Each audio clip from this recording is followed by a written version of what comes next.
Olá, queridos e amados irmãos, estamos juntos mais uma vez aqui para aprendermos um pouco mais sobre as lições da Escola Bíblica Dominical. Volto a pedir desculpa para vocês, tenho tido muita dificuldade com a sinusite aí e às vezes eu não consigo falar porque eu estou tossindo muito, então vou procurar ser muito objetivo aqui, mas desde já agradeço a você aí a sua paciência, a sua compreensão, agradeço a você aí a sua atenção para o nosso estudo de hoje. Então vamos lá para a nossa lição de número 11, que fala da verdadeira prosperidade. Ainda estamos caminhando para o final das lições a respeito da vida de Jó. Nós estamos aí na 11ª lição e eu quero compartilhar com vocês sobre essa lição, a verdadeira prosperidade. A base da nossa lição é exatamente que o objetivo dela está em apresentar que a verdadeira prosperidade bíblica ela vai muito além da posse de bens materiais. Quando a Bíblia desculpa, quando a Bíblia trata de prosperidade, ela não está falando apenas de bens materiais, ela não está apenas falando em posse de bens, em ascensão profissional, em posições de influência na sociedade, não. Quando a Bíblia está falando de bênção, ela está indo além disso, né? Porque as bênçãos de Deus, as bênçãos de Deus, aqueles que são prósperos no Senhor, ela envolve, além das bênçãos materiais, que também fazem parte, um equilíbrio entre essas bênçãos, as bênçãos materiais e as bênçãos espirituais. Então o objetivo da gente aprender hoje a lição é que a gente tem que aprender o que a vida de Jó nos ensina a respeito de um equilíbrio entre os bens materiais e a bênção espiritual, não é? A bênção espiritual. E tudo isso é o que? É resultado da fidelidade a Deus. A bênção, a prosperidade, ela é tanto material quanto espiritual, ela é um resultado, ela é um fruto da prosperidade a Deus, ok? A vida de Jó, ela é um testemunho poderoso de que a prosperidade bíblica vai muito além da acumulação de bens materiais. Mesmo porque o livro de Jó começa dizendo que Jó perdeu tudo que tinha, né? Tudo. Bens, filhos, mulher, esposa, até a sua saúde física e emocional foram perdidas no decorrer da história de Jó. A verdadeira prosperidade, ela consiste no equilíbrio entre bênçãos materiais e espirituais, que são originadas em quê? Na fidelidade a Deus. Então, a lição visa mostrar para a gente que a fidelidade a Deus, ela resulta em prosperidade. Que prosperidade é essa? É o resultado entre o equilíbrio entre as bênçãos materiais e espirituais. Mas isso tudo é o que? Resultado da fidelidade a Deus. Então, quando nós somos fiéis a Deus, nós somos abençoados por Deus. Nós nos tornamos prósperos. Por quê? Quando que a gente compreende isso? Quando a gente compreende a nossa fidelidade a Deus, a gente está confiando e afirmando através da nossa fé que Deus ele está no controle de todas as coisas e que nenhum dos propósitos de Deus pode ser frustrado. Então, quando a gente acredita nisso, que Deus está no controle de tudo e que nenhum dos seus propósitos podem ser frustrados e permanecemos fiéis a Ele, guardando seus princípios e caminhando com Ele, o Senhor nos abençoa. Nós somos verdadeiramente abençoados e nos tornamos prósperos, ok? Nos tornamos prósperos. Prósperos no conceito bíblico. E o que traz essa prosperidade para Jó, né? Essa posterior prosperidade, depois do episódio da sua vida e tudo aquilo que a gente viu no decorrer desse trimestre, exatamente porque Jó reconhece o seu erro e com humildade confessa a ousadia em desejar discutir com Deus os rumos de sua vida. aqui é o seguinte, né? Ah,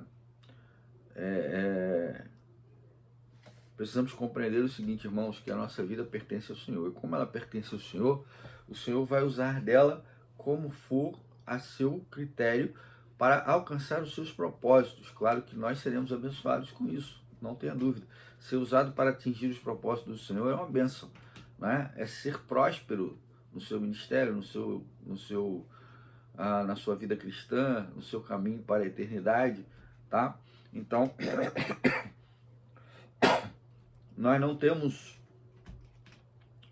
entendimento, nós não temos conhecimento dos propósitos de Deus para discutirmos os nossos propósitos ou impormos aquilo que nós entendemos da vida para Deus, para que Ele faça da forma como a gente entende que deveria ser a nossa vida, né? A grande chave, né? A grande chave desse capítulo 42 de Jó está exatamente nisso. Jó conhecia Deus de ouvir falar. E agora os meus olhos viram, né? A sua redenção, viram o seu poder. Quer dizer, Jó passou por toda aquela coisa difícil, por todo aquele momento de dor e sofrimento, por todo aquele...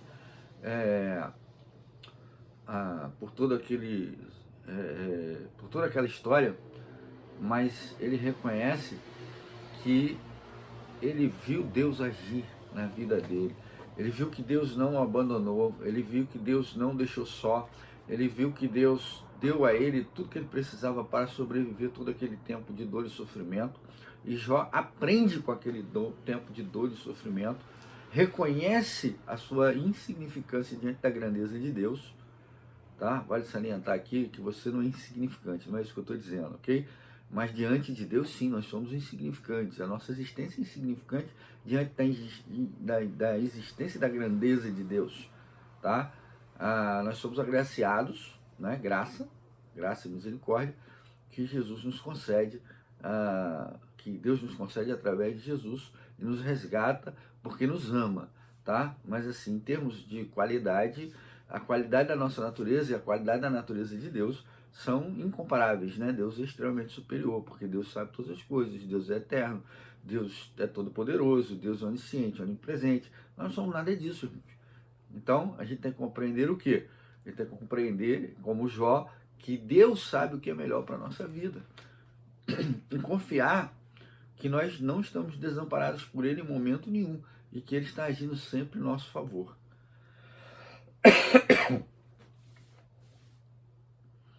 A caminhada de Jó, ela nos desafia a repensar o verdadeiro significado de prosperidade aos olhos de Deus, levando-nos a buscar um relacionamento com quem? Com Deus, que vai além do material, queridos. Deus não é um fornecedor de bens materiais para nós, né? Deus não é o gênio da lâmpada. Deus não é o gênio da lâmpada que vai, você esfrega a lâmpada e ele vai atender os 3 desejos. Não. Deus, a nossa relação com Deus vai muito além disso. A nossa relação vai uma relação de amor, uma relação de fidelidade, uma relação de compreensão da palavra de Deus, uma disposição para o serviço cristão, né? E com isso as bênçãos de Deus vão vir, espirituais e materiais também são decorrentes disso, da nossa fé. Fidelidade é fé, né? Manifesta-se a fé através da fidelidade. Se eu permaneço fiel a Deus, mesmo quando as circunstâncias são contrárias, eu estou sendo fiel a Deus. Eu estou demonstrando a minha fidelidade. Foi isso que Jó fez, né?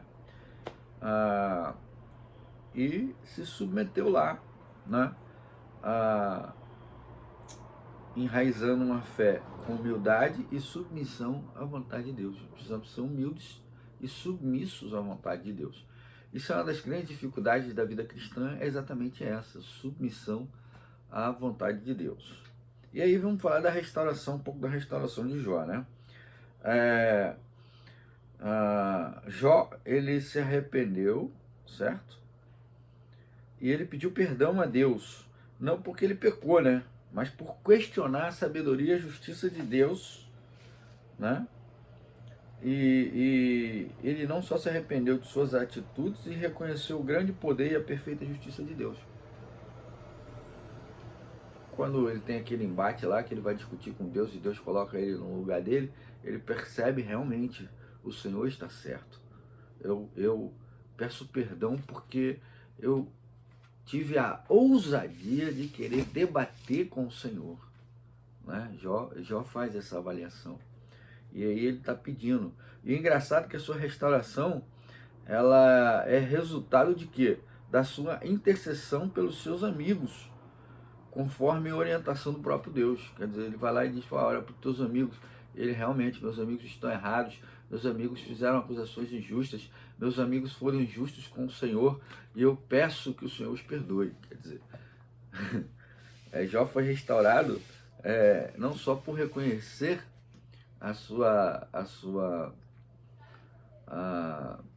o seu erro, né, a sua tentativa de argumentar com Deus, mas também porque ele foi interceder em favor daqueles que o acusavam de pecado, né?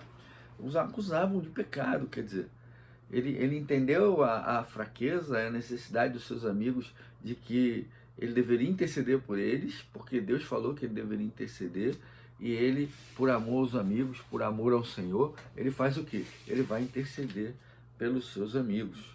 Então a restauração, ela vem por causa do pedido a Deus pelo outro, pelo próximo, né? Pela intercessão. A sua oração é um sinal de perdão e submissão, plano de Deus. Como resposta, Deus restaura a saúde, a família e a riqueza de Jó, dobrando tudo que ele possuía antes. Ok? Dobrando tudo. Quer dizer, a bênção foi decorrente da fidelidade. Não que Jó tenha feito por isso, né? Jó, ele não orou pelos seus amigos por conta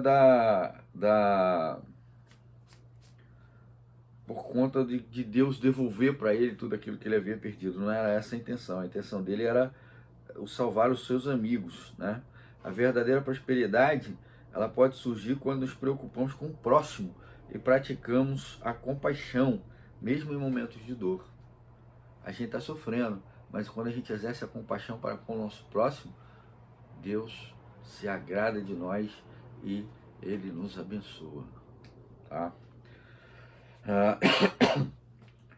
Não era a necessidade, né? Jó não tinha ideia de que Deus o restituiria. Jó não tinha ideia de que os seus bens iam se multiplicar ainda mais do que aqueles bens que ele tinha. Jó não tinha noção que Deus ia estender a vida dele por mais 140 anos. Jó não tinha essa visão, né? Jó, ele ouviu da boca de Deus que ele deveria interceder pelos seus amigos, e ele prontamente reconheceu a necessidade dos seus amigos, teve compaixão dos seus amigos e intercedeu pelos seus amigos, e aquilo agradou o coração de Deus de maneira que Deus o abençoou muito mais do que aquilo que Jó poderia imaginar, né? Jó nem imaginava, para dizer a verdade. Jó não tinha ideia de que teria de volta tudo aquilo, né? Mas ele sabia que Deus é soberano, e quando a gente reconhece a sabedoria e a soberania de Deus, nós somos o quê? Nós somos abençoados, nós nos tornamos prósperos no sentido bíblico, não no sentido do mundo, tá? O ato de Jó, de fé, honra a Deus, o coração. Deus honra aqueles que confiam nele, né? Independente do quê? Independente de circunstância. Então, Jó, quando ora pelos seus amigos, quando intercede pelos seus amigos, está honrando a vontade de Deus, está honrando o Senhor, está demonstrando a sua fé nele e confiando nele. No tópico 2, a prosperidade não se limita a bens materiais, né? A Bíblia lembra que a prosperidade mais profunda é a sabedoria e o entendimento. Aí cita aqui Provérbios 3, 13 a 16, né? Quem encontra a sabedoria tem vida longa. Então as pessoas sábias têm vida longa. As pessoas sábias são aquelas que não negociam os valores, né? Esses valores, os valores de Deus, são mais preciosos que prata e ouro. Qual o valor? Sabedoria e entendimento. Sabedoria e entendimento valem mais do que prata e ouro, do que dinheiro, do que bens materiais, né? e destacando o quê? Que a prosperidade material tem um valor maior do que os bens materiais para Deus. Então, a gente precisa crescer em sabedoria e em entendimento, né? A gente precisa crescer em sabedoria e entendimento, porque a sabedoria e o entendimento são ainda mais, o conhecimento são ainda mais valiosos para Deus, preciosos para Deus do que prata e ouro, tá? O verdadeiro tesouro é a sabedoria divina, a sabedoria de Deus, que nos guia em todas as áreas da vida. Aquele que crê em Deus, ele é bem-sucedido em tudo o que fizer. Tudo o que fizer vai prosperar. Todo trabalho duro, dentro do princípio da sabedoria do Senhor, será recompensado. Então, aquele que faz a vontade de Deus sempre será bem-sucedido e próspero em tudo que fizer. Lembrando-se que prosperidade, no sentido bíblico, são sabedoria e entendimento. Por quê? Porque a sabedoria de Deus conduz a nós em todas as áreas da nossa vida, no seu estudo, no seu trabalho, nos seus relacionamentos familiares, nos seus relacionamentos de amizade, nos seus relacionamentos de comunhão com a igreja, em todas as áreas da sua vida, o Senhor vai estar atuando. Então a sabedoria de Deus, ela faz com que a gente transite em todas as áreas da vida de maneira sábia, de maneira próspera, de maneira bem-sucedida, ok? Você vai ser um bom pai, você vai ser um bom marido, você vai ser um bom filho, você vai ser um bom aluno, você vai ser um bom professor, você vai ser um bom médico, um bom dentista, um bom advogado, um bom missionário, um bom pastor. Você vai ser bem-sucedido em tudo quanto você fizer na sua vida para honrar a Deus e os valores do reino. As riquezas são passageiras, mas a presença de Deus traz prosperidade que não acaba e se perpetua no porvir. Ou seja, tudo que você acumular aqui vai ficar aqui. Mas todo o conhecimento, toda a sabedoria, toda a sua relação com Deus, todo o amadurecimento espiritual que você conquistar aqui, você vai levar para a eternidade. O resto vai ficar aqui. Dinheiro, casa, carro, relações de poder, tudo vai ficar por aqui pelo caminho. Mas o que você vai levar para lá? Você vai levar para lá o seu amadurecimento espiritual, a sabedoria adquirida de Deus, o entendimento adquirido de Deus. Isso você vai levar para a eternidade. O resto vai ficar por aqui.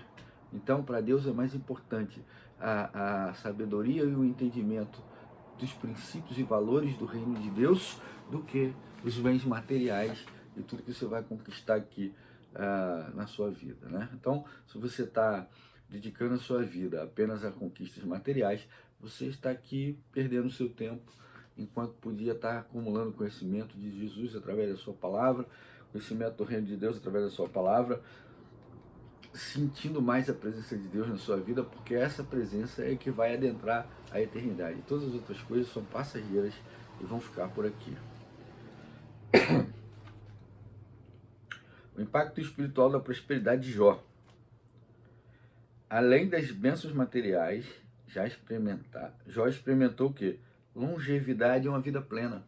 Ele não só teve tudo em dobro, como ele teve muitos anos para aproveitar tudo aquilo que Deus concedeu para ele, decorrente da sua fidelidade, decorrente do seu coisa. Então, Jó teve uma vida longa, né? Ele viveu para ver seus filhos e netos até a 4ª geração, testemunhando. Olha a vida de Jó, hein? Jó fez a vida dele valer a pena, testemunhando, tá? Olha a sabedoria aí, testemunhando o cuidado, a fidelidade de Deus ao longo dos anos. Então, Jó aprendeu de Deus, Jó tornou-se íntimo de Deus e testemunhou de Deus até a 4ª geração. Quer dizer, aí a gente entende o quê? Que existe uma importância no legado espiritual que você vai deixar para aqueles que estão ao seu redor, né? A verdadeira prosperidade inclui influência espiritual e legado familiar. Por exemplo, eu sou o legado espiritual familiar da minha avó. Minha avó, ela me levou para a igreja desde cedo, levou vários outros netos, né? Alguns estão fora, outros estão dentro, mas eu sou pastor. Eu estou aqui, eu dediquei a minha vida, né? Dedico a minha vida a falar do amor de Deus, da misericórdia de Deus, ensinar a palavra de Deus, como tenho feito aqui com os irmãos, a compartilhar os ensinos do Senhor. Então eu sou um legado familiar da minha mãe, estou tentando produzir, né, legados posteriores para que toda a minha família ela possa também dar continuidade para os que vierem após eles a respeito desse testemunho, dessa graça do Senhor. A gente vem trabalhando nisso, né? A gente vai tentando reproduzir ali aquilo, né? Jó foi respeitado não apenas pela sua riqueza, mas por sua fé e retidão. Fé e retidão, irmãos. A sua conduta, ela vai impactar a vida daqueles que estão à sua volta. A vida longa e abençoada de Jó mostra que a prosperidade espiritual é viver de forma que nossos dias honrem a Deus e deixem um legado, um testemunho duradouro para as próximas gerações. A nossa vida tem sentido, a gente gasta a nossa vida de uma maneira que agrada a Deus quando a gente deixa o nosso legado espiritual para as próximas gerações. Conhecimento do amor de Deus, da graça de Deus, né? Que a gente impacta e influencia a vida daqueles que estão ao nosso redor, não apenas os nossos familiares, é claro, mas aqueles que trabalham conosco, aqueles que estudam conosco, aqueles que convivem conosco no sentido estrito da vida social, eles são impactados o quê? Pelo nosso testemunho, pela nossa retidão, pela nossa integridade, ok? Concluindo, a prosperidade ela vai além da posse de bens materiais. A verdadeira prosperidade envolve equilíbrio entre bênçãos materiais e espirituais, como resultado da fidelidade a Deus. Então essa é a primeira conclusão, né? Fidelidade a Deus. A prosperidade, segundo a Bíblia, seja material ou espiritual, ela provém de quê? Da fidelidade a Deus. Então precisamos ser fiéis a Deus e exercermos a nossa fé em Deus. Segundo, a humildade e a reverência são essenciais para uma vida plena e próspera. Então precisamos reconhecer a nossa pequenez diante da grandeza de Deus, né? E sermos reverentes, sermos respeitosos para com Deus, tratar as coisas de Deus de forma reverente, de forma respeitosa, de forma obediente, de forma a cumprir o propósito de Deus para a nossa existência, seja como cristão, seja como igreja de Jesus, seja como servo do Senhor. Nós temos um propósito e precisamos alcançar isso. Perdão. E o faremos como? O faremos com humildade e reverência ao Senhor, ok? A verdadeira sabedoria começa quando paramos de resistir e nos rendemos à vontade de Deus. Precisamos estar totalmente submissos à vontade do Senhor. A história de Jó termina com paz e respeito, indicando que a verdadeira prosperidade inclui influência espiritual e legado familiar. Então temos que ser influentes, temos que discipular, temos que proclamar o Evangelho, temos que dividir as coisas, ok? E isso também para a nossa família, para o nosso contexto familiar. Por fim, a vida longa e abençoada de Jó mostra que a prosperidade espiritual é viver de forma que os nossos dias honrem a Deus e deixem um testemunho duradouro para as próximas gerações. Então nós temos que servir de exemplo para as próximas gerações. Nosso testemunho precisa ser impactante, irmãos. Precisa ser duradouro, de forma que ele prossiga e as outras pessoas mirem nele a sua vida espiritual e possam dar continuidade a ela e também apresentar para as próximas gerações que vêm posteriormente. A história de Jó nos convida a reavaliar os nossos conceitos sobre o que significa ser próspero aos olhos de Deus, ok? E buscar uma vida de fidelidade, humildade e dependência da sabedoria e da graça do Senhor, ok? Foco, sabedoria, dependência e graça do Senhor. Isso que devemos buscar. Muito obrigado pela sua atenção, que Deus abençoe sua vida, sua família, que você tenha uma semana abençoada. Nos vemos no próximo domingo com a graça de Deus. Muito obrigado pelo seu tempo e por você estar aqui conosco, compartilhando desse momento da palavra.